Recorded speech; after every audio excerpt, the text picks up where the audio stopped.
We're back. I'm pleased to say, I think joined for the first time by Logan Albright. He is a research analyst at FreedomWorks, an organization that is dedicated primarily to making the case for sensible economic policies in our country. And we've asked him to indulge us by talking a little bit about places where there's an overlap between our economic interests and those of our national security. Logan, welcome. It's good to have you with us. Well, thank you for having me. One of the reasons I was interested in chatting with you about this sort of nexus is that there was a hearing yesterday in the Senate Homeland Security Committee.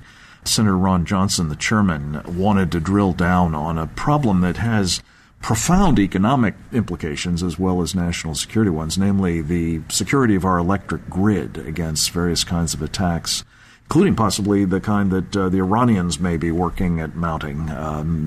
And I just wondered, knowing this is not your area of expertise particularly, but certainly anyone who knows our economy is familiar with the importance of electricity to it. Do you have any thoughts on how important it is that our grid be secure against these kinds of threats? Yeah, well, obviously, clean and cheap energy is very important to all of us. We want as much energy as possible to be available to people because it literally does save lives.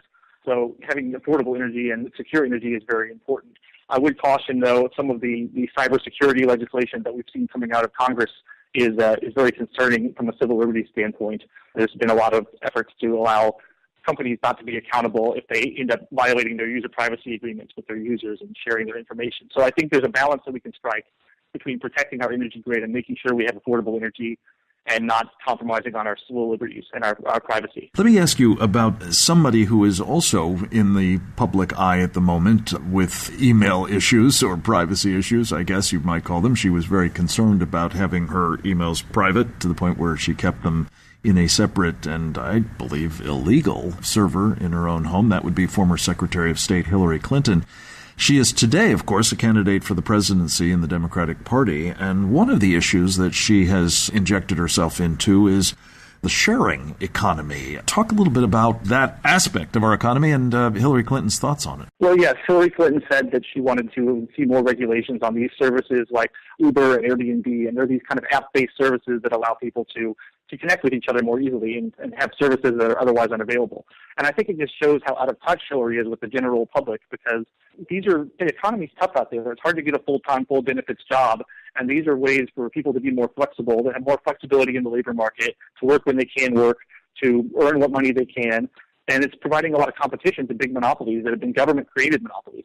And that results in lower prices and better service to everybody. But the Democrats they can't stand anything they can't regulate, and so they want to shut these things down. Do you think this kind of approach would stand a chance, given the popularity of these kinds of services and the economic benefit that accrues from them?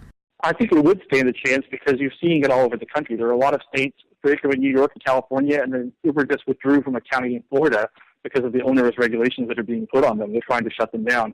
And there are certain areas where they're too popular to be killed, essentially, but I think it's really worrying that they're trying to crack down on innovation in this sort of way. We should be encouraging innovation, not trying to stifle it. Talk a little bit about FreedomWorks' view on the Export-Import Bank and why you oppose it so strenuously.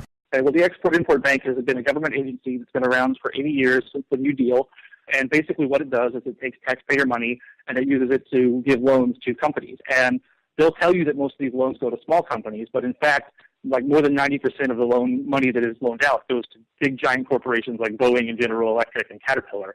These companies don't need a little bit of money from the U.S. government to succeed. They're doing fine. In addition to that, it's got a mandate to kind of subsidize particularly popular projects like green energy projects.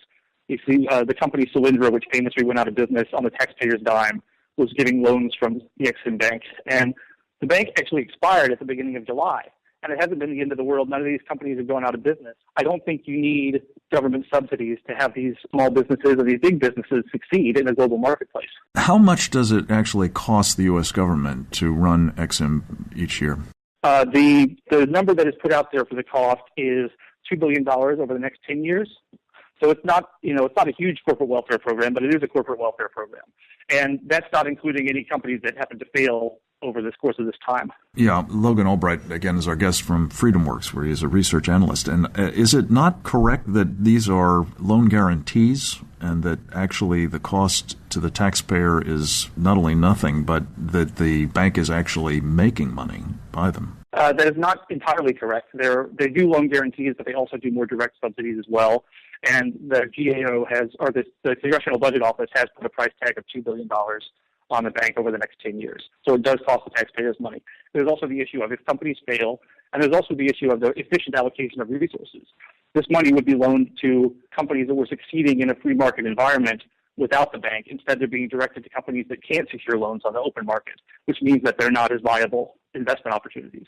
That's an interesting proposition. It may well be, and I certainly am not an unalloyed defender of the bank. I'm just wondering, and something I've really not had a satisfactory explanation for from any of the opponents of the Ex-Im Bank, and that is, how does this bear on the kinds of support that we're providing through its services that are currently and will continue to be flowing, as best I can tell, from counterpart organizations in other governments? I mean, is this not a case, if we were to, in fact, do as you've urged, of kind of unilateral disarmament in a competition that is increasingly global in the trade market? Right. This is an argument I hear a lot, that countries like China subsidize their exports. We also have to subsidize our exports to be competitive. I don't think that's true. I think companies that are doing a good job and making smart business decisions will be able to secure loans in the open market from private investors to subsidize their exports if they want. And there's also the idea that exports are somehow more important than imports is a fundamental misunderstanding of how economics works. And so I think trying to artificially subsidize exports it's not the way forward for us. It's not helpful. And it's a bad message to send that we should use government to prop up certain favored companies and leave the other ones to die. All right. Well, let's talk about that, Logan, because it does seem to me that where you have a national interest, and again, my particular focus on this is a national security interest, in having a robust industrial capacity, particularly in the manufacture of things like aircraft, that has direct bearing on the industrial capacity to produce military aircraft, it is actually a national interest to have that kind of export market be viable in a very competitive business. And I'm sure that you are well grounded in your belief that this will not be a problem for people to get loans on the open market, but that's certainly not the view of the people who are obliged to go there. And I just wonder whether this is of concern to you, that we could, in fact, find the aerospace industry of this country, particularly that is now engaged in commercial aviation sales overseas, really severely undermined by this loss of a competitive capability and possibly having impacts on national security industrial capabilities as well. No, I certainly don't think so. I mean, yeah, as you say, naturally, businesses are going to want loans from the taxpayers rather than loans that they have to secure by showing they have a good business model. They're obviously going to prefer that.